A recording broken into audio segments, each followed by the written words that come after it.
There's some guys I hadn't seen in a long time. When I came in the door there, there was a guy standing up at the door, and he said, and I was talking to somebody else, and I looked at him and looked at him, he said, "You know me?" I went, "Bobby Lynch." Goggles. And for looking around this room and seeing all the people that's here and all of y'all and all this stuff that's been said about me, you gotta remember I was 18 years old when all this stuff was going on. I wasn't smart enough to have a plan. You understand that right now.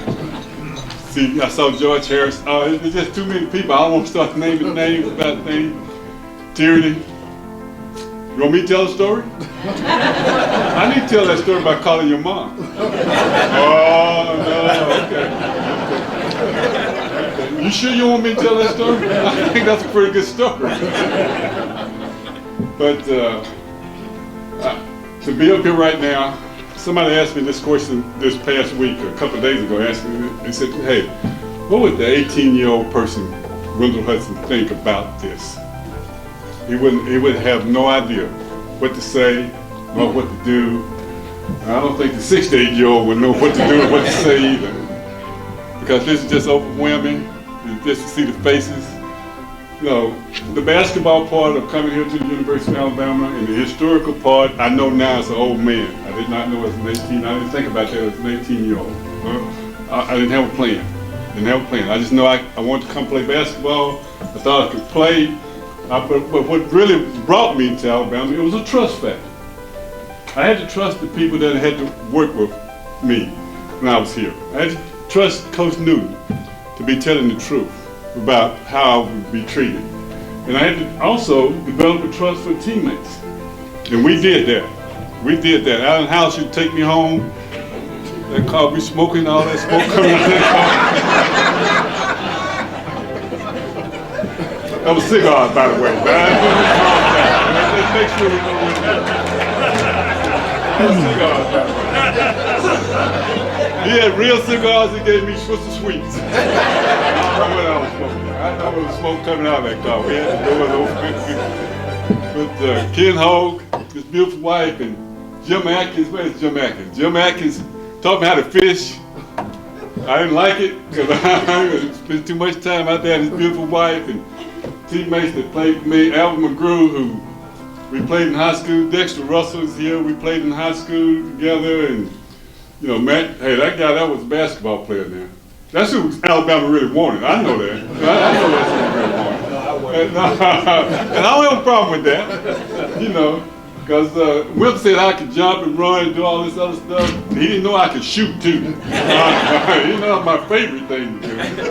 You know, and I've kidded about that. And I know CM and I used to talk about it. I said, "No, yeah, you thought I was going to come in, run and rebound, play a little defense." No. I really like to shoot the basketball. And my teammates would have tested it. I think I got an assist one time, the ball slipped out of my hand.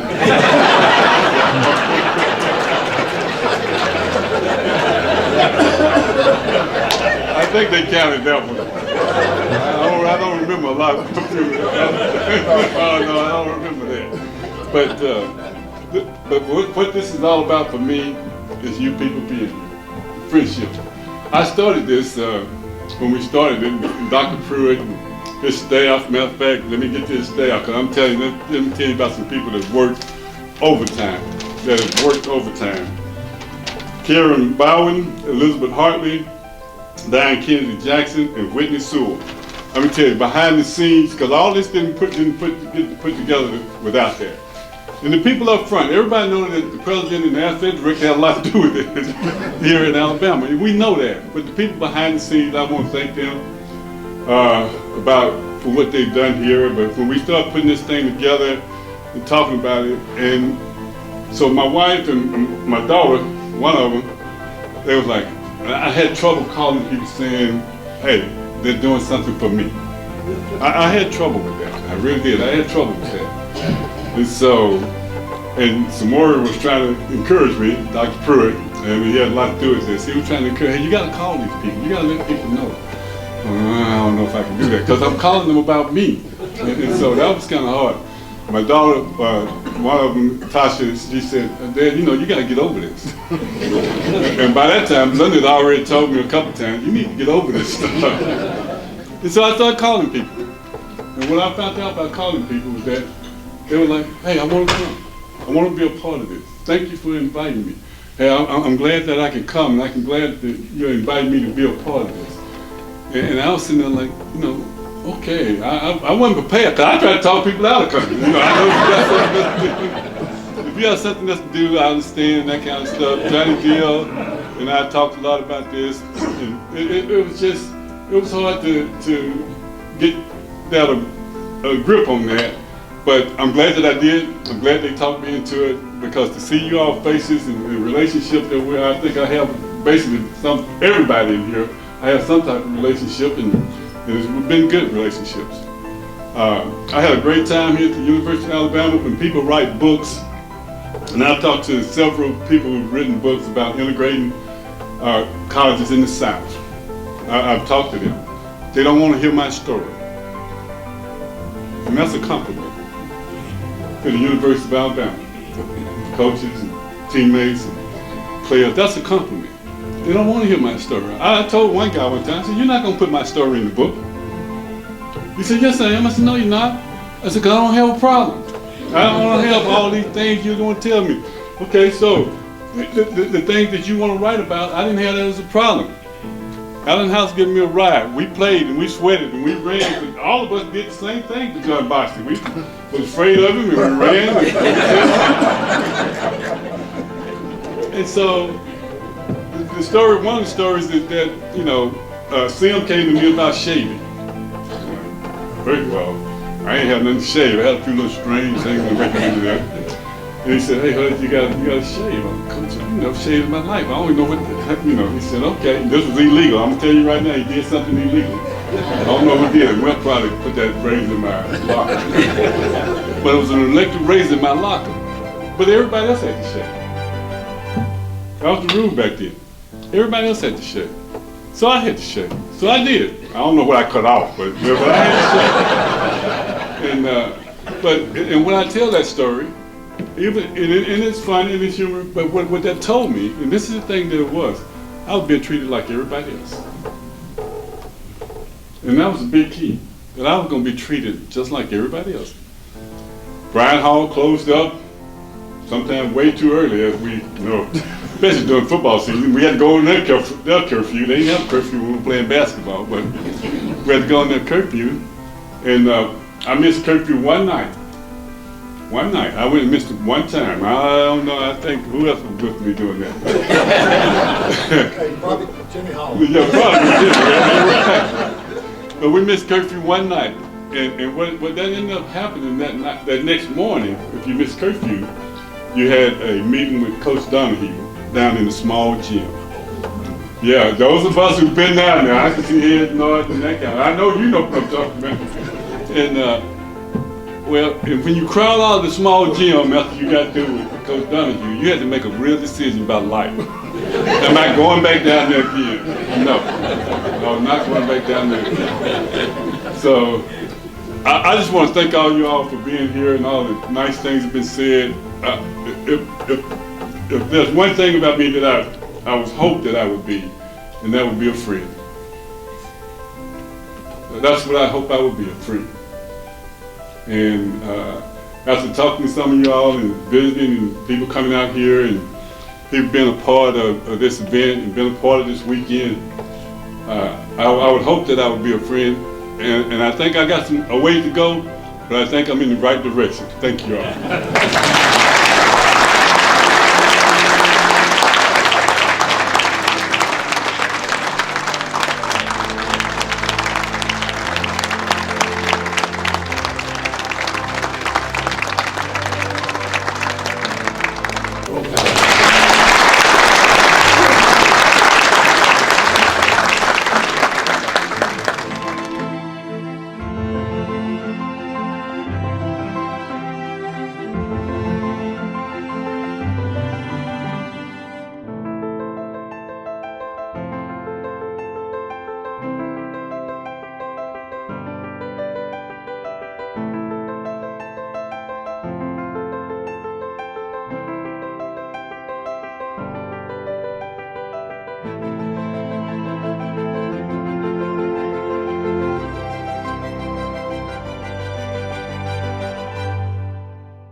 about Adolph Rupp talking about whether we should have black players or not.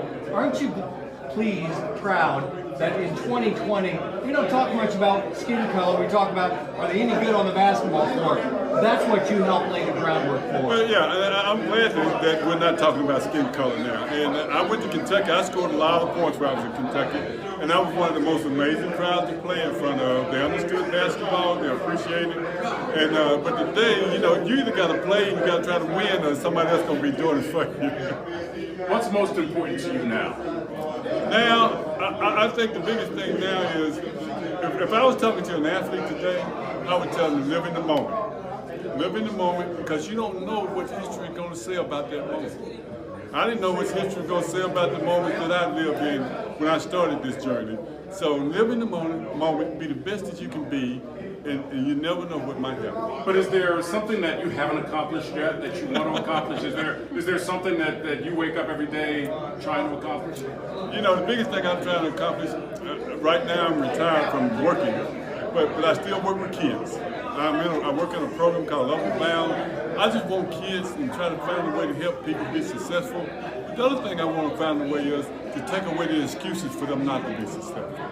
If I have one thing that I would always say to people, no excuses thing that was a part of this program, I really believe in that. Because I know in my life I've had enough reasons and excuses if I wanted them to not make it.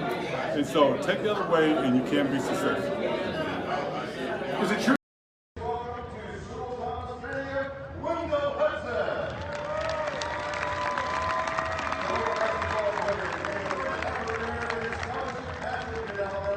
Years ago, he's being honored with his jersey retirement ceremony at halftime of this afternoon's men's basketball game.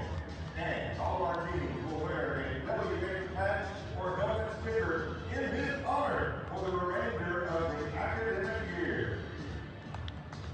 All right, Coach Hudson, when you're ready, let's see what you got. That's ball.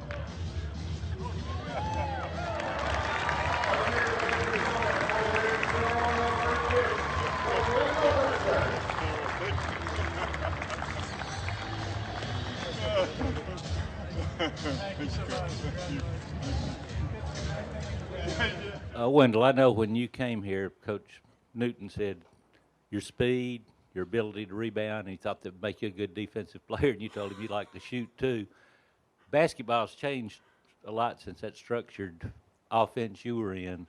What do you think about the way they've played now? See, Kurt, why you ask me that question? Well, I mean, the way they play now, I kind of enjoy some of it because, they're getting up and down the floor and not playing with the shot clock. I'm not just talking about Alabama. I think that's becoming the style. So I'm enjoying the way they're playing. The teams that are playing on the defensive end, though, I think are the teams that have a chance to win. So you got to kind of still put both of those together. I live in Waco, Texas, and Baylor right now is the #1 team in the country. It's fun watching them play because they are a tough basketball team on both ends of the court, and they still get up and down the floor, but they are tough.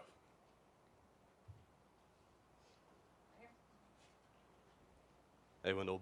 Ben Stansel with the Crimson White here. Earlier this week, some of the players on the team talked about how they don't know if they would be here if you hadn't done what you did. How does it feel to hear some of the current players talk about the impact you had?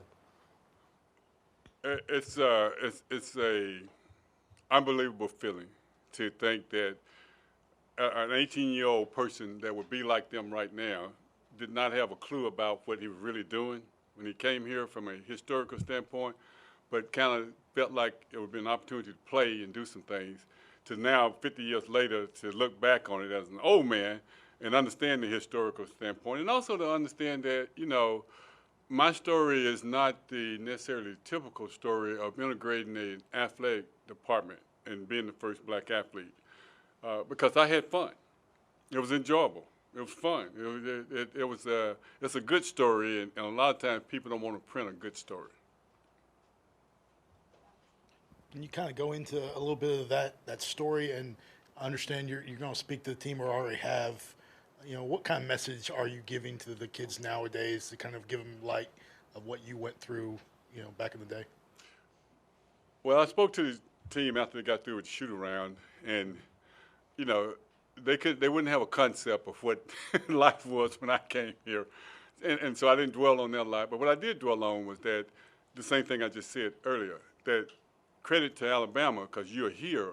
This is a good place and this is a good story. And I told them that. I said I don't have some of those bad things. It was not perfect when I was here, but it was not a bad deal. But the other thing I told them, and this is the coaching coming out in me, I guess, is that live in the moment. And every day, and this is what I tried to do when I was a player, and I told them this. Every day I tried to be the best player on the court. It didn't matter if it was practice or games, every day. And someone was looking at me. I know they were thinking, every day in practice too?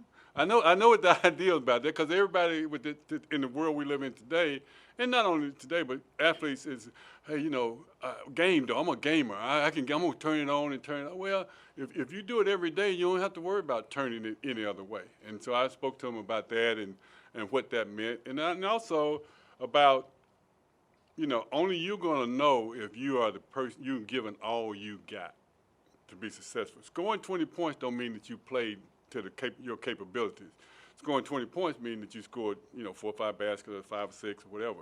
Only you're going to know that whether or not you played to your capabilities. And if you do that all the time, you don't ever have to worry about the outcomes of games.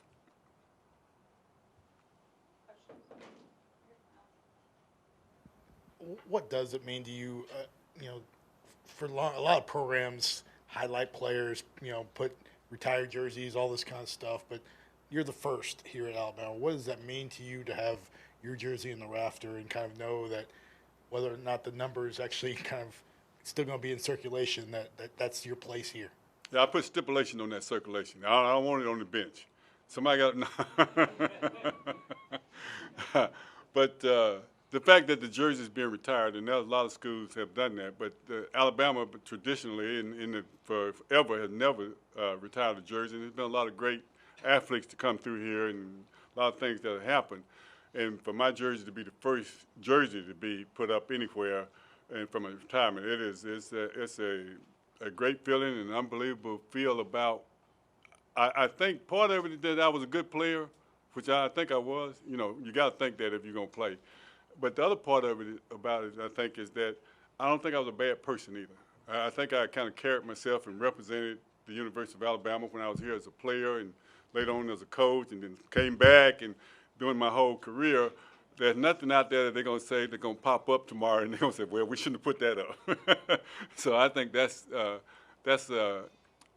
great feeling to feel like that it would be worthy of being up there. I just wanted to get your reaction, and had a chance to talk to you about it, the SEC story series, with CM Newton and everything, and just what you thought of that, how accurate a portrayal that was of that era, how unique that era was. Well, I think the story was really good, and I think it was pretty accurate. Some of the things, I didn't kiss the ground when I crossed the Mississippi line, all that kind of stuff, but some of the stories, and most of it was actually true in the way it was, and during that period of time, things happened. We're talking about 50 years ago, and we're talking about it now. And you're talking about traveling on the road here in the South and going to different places to play, and some of the people in the stands. And matter of fact, I was talking to some of the guys who was doing the game today, and they were like, tell me about it. And I said, the problem is that sometimes I went into the same arena that everybody else went into. I don't remember a lot of the negative things people said because I was out there playing. That's one. But the second thing is that if you're playing and concentrating on trying to do that, you ain't got time to worry about what the fans are saying anyway. Unfortunately, one school I do remember because they wouldn't let me play. So my last foul, when they weaved through about 6 people to get back there to the back to call a foul on me, and I had to sit over there and hear that stuff. Have they told you what's going to happen at a halftime, or is it just going to be a complete surprise? No, I think I got an idea what's going to happen at halftime. I think. Because now I've already had a couple surprises already. Had surprises last night. I knew the men's basketball team was going to put that WH on their jersey, but last night when they read the proclamation from the board that all the teams are going to have that WH on their uniforms and stuff for the rest of this year. Now that's unbelievable. That was one of those surprises. So I don't know. You might know something I don't know, but from a surprise standpoint, that was. And actually, on the way walking over from the baseball game over here, Bryant, who's been handling me, I'm telling you, he's been weighing me out. But no, but he's been handling me. He showed me a picture of the golf team. They had a button with WH on their golf bag, which Jay is such a good guy. I mean, that was really a neat situation. I need to get some golf balls, by the way. Just wondering, what was your reaction when you found out about the jersey honoring, since they hadn't, they had never done it before? It's the first one to be retired. What was your reaction when you heard about it? Well, when Greg called me and to tell me, we were talking, and he said, "Hey, Wendell, this is what we're gonna do, and we're gonna do something we've never done here before." And so I'm just running through my mouth, thinking, "What y'all gonna do that you never done here before?" And when he told me about retiring the jersey and that kind of stuff, I paused. As a matter of fact, we talked about it yesterday. I just paused on the phone. I said, do you realize that pause? He said, yeah, I remember you paused. Because I had to take that in, because I know the history of Alabama, and I know the history of the athletes and all the things that have happened here. And I know that people that argued about, why don't you retire somebody's jersey here before? And for mine to be the first one, it was an unbelievable feeling when I found out about it. Time for a couple more. Anybody's got any more questions?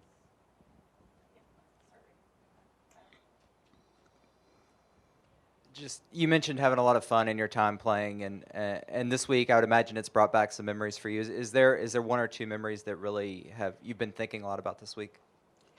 I think the biggest thing about this week is that, and I mean, I just left a little reception up there for ex-players and that kind of thing, and to see, we got a guy that came back here. He hadn't been back here in 50 years. He had not been back to Tuscaloosa since he left in 50 years.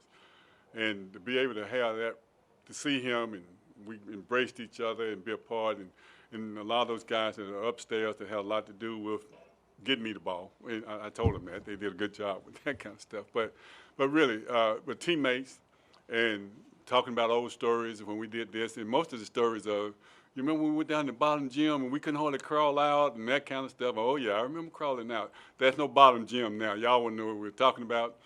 Kirkwood, I know that. A couple people here would know. But that really sticks out because everybody watched the game or played the game, and everybody saw it in a different light. Hey, do you remember that when we were doing this and that? And all those memories coming back, dealing with guys who I played with and ex-players. I even got some guys who played with me in high school back there, and so they're telling stories also. So that's what's been really great about being back, part of it here this weekend. Wendell, your mom was obviously such a great influence on you, and do you think she went through some things, particularly back in Birmingham, when you were being recruited, when they were looking at you, that you didn't even know about until years later? No, I don't think that the process was not like it is today, where your family was so involved and parents was all involved. My mom didn't care if I played basketball, first thing, to be just frank about it. She didn't really want me to play. I didn't care if I played. She wanted me to be a good student and go to college and do that kind of stuff, but playing basketball was not that important, so she was not that involved. And the recruiting process was through the high school coaches and that kind of thing, so it changed it up. So I don't think she went through a whole lot from the recruiting standpoint. I think the biggest thing that she went through is when it was time to come to school down here at Alabama, and she started thinking, getting a little nervous about that. There's no question she got more than a little nervous about that. She was trying not to show that emotion, and but I remember that my mom, she thought she could sing. I don't know about that part of it either. But in the process, in a couple of weeks leading up to that, she would just be doing stuff, and she would just start kind of humming and singing and all that. Well, that's what she did when she was nervous and worried. And so I heard her trying to sing a little bit more than I had done previously at any point. And so I knew she was getting really concerned about what was about to happen.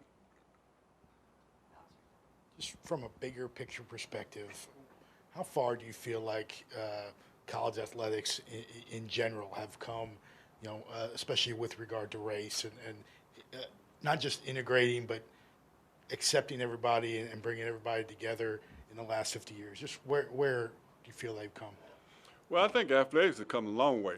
We're talking strictly about athletics. But really, I think athletics, you know, at the end of the day in athletics, especially college athletics, you need to win.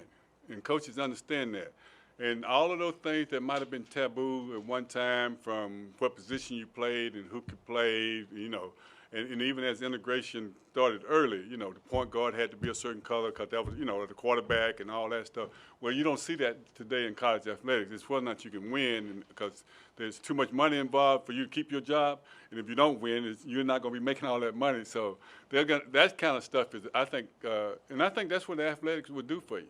It will eliminate all that stuff, because you gotta win. You gotta win, or somebody else gonna have that job.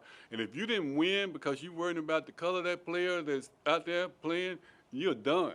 You're done. And so I think college athletics have come a long way, and it's helped everybody come a long way, because people cheer for teams, and you look out there, oh, who you cheering for now? Okay, yeah. Any other questions? Sorry, golf game. I can still beat you, Gary. Any day of the week, anytime you want to play, we can go play in between halftime if we want to. Just following up on that process, what did Cap tell you when you sat down with him? What did he say? Well, it was not a. Cap Brown was Cap Brown. He was my high school coach up until my junior year. The guy who coached me my senior year was Herman Williams. And matter of fact, he spoke on the video yesterday. And but between Cap and Herman, you know, here's the key. And CM said this. CM said a lot of things. I think he was a little smarter than I thought he was from time to time. But he said this. He said, Hud, going to Parker to recruit from Parker was different than going to some of the other schools in Birmingham, predominantly black schools in Birmingham. And I asked him why. He said, because the people at Parker wanted you to go to college. He said a couple of schools that he went to in Birmingham, they wanted you to go, if they were predominantly black, they wanted their kids to go to a black college, a predominantly black college. He said Parker was never that way. He never got that feel. So I never got any kind of feels from my high school coaches about, you know, coming to Alabama just because of where it was and what it was. It was like, hey, you want a chance to play, you can go. Everybody wanted to play at the highest level that they could play. And I looked out there and I thought I could play here.